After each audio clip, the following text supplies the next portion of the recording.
అది నిర్మాణ కార్యక్రమాలు కూడా మొదలైనవి. బహుశా 1-2 సంవత్సరాల్లో మన రామాలయానికి సంపూర్ణంగా మనము నిర్మించుకోవడం జరుగుతుంది. మళ్ళీ చాలా మంది కూడా దాతలు కూడా ముందుకు వస్తున్నారు అన్ని విధాలుగా.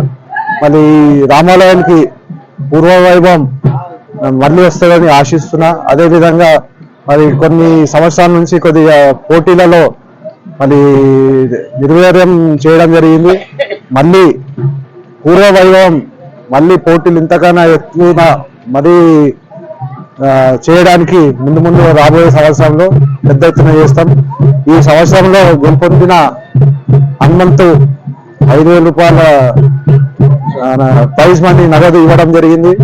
మరి తప్పకుండా రాబోయే రోజుల్లో ఇట్లాంటి మంచి వీరులు కూడా ఈ కుస్తీ పోటీలలో పాల్పంచుకొని ఇంకా ఈ యొక్క క్రీడను ప్రోత్సహించేటట్టు మా అందరిది కూడా సహాయ సహకారం ఉంటుందని తెలియజేసుకుంటూ అందరికి మళ్ళొకసారి శ్రీరామనవమి శుభాకాంక్షలు తెలుపుకుంటూ जय श्री राम।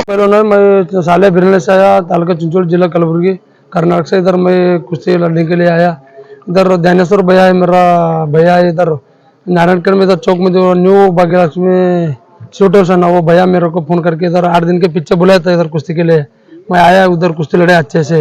पब्लिक को मेरे को बहुत सपोर्ट किया, मेरे को बहुत ये प्यार दिया है, इसलिए। और ये दिन भी मेरे को भैया फोन करके इधर भैया ध्यानेश्वर भैया मेरे को इधर बुलाया। मैं इधर कुश्ती लड़ने के लिए आ गया था। मैं कुश्ती इधर सेवट कुश्ती फाइनल कुश्ती में जीत गया इधर।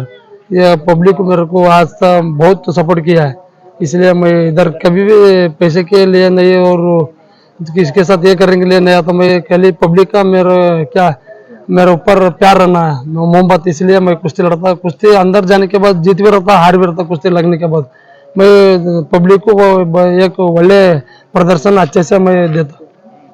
मेरा पापा खेलता था, मैं जब छोटा था, मैं अभी 5-6 साल का था, मेरा पापा खेलता था। मेरे पापा को देखकर मैं भी कुश्ती खेलने को चालू किया और हमारे पापा ने मेरे को सब सिखाया।